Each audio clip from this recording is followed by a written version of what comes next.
Hey, it's Stacy, and I just want to make a video about these cicadas for my friends who don't live in Middle Tennessee and aren't dealing with these right now, so they can see what we are dealing with here in Middle Tennessee. And it's millions of these bugs. All of the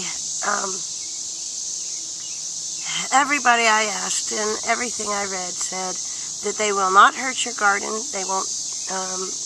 They don't hurt your plants or anything. They're just an annoyance. And boy, they are annoying as all get out. But this cannot be good.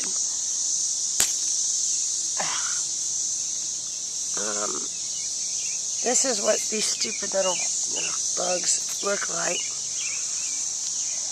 But what's more disturbing is how many there are.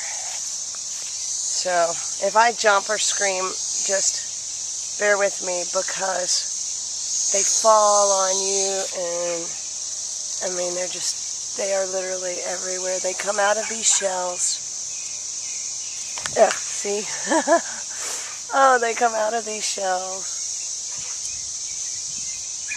And then they're white, like albino white when they first come out, and then they turn to a blackish brown.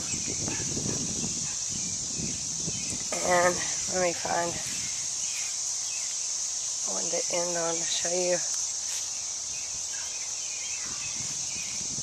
This guy. Here's one, a better one to look at. Although this one seems kind of small. Here's another one crawling up this leaf.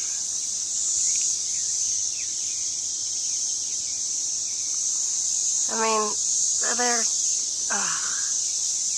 So far I've found them on my broccoli, my lettuce, my sweet potatoes,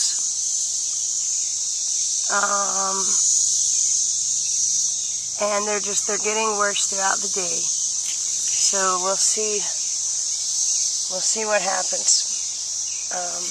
The sound that you hear will get much louder as the males start calling the females, and then that's when they kind of start swarming. So I just pray that they don't really harm my plants. But I don't see how this can be good. So anyway, wish us luck with these horrible bugs, because there's a heck of a lot of them.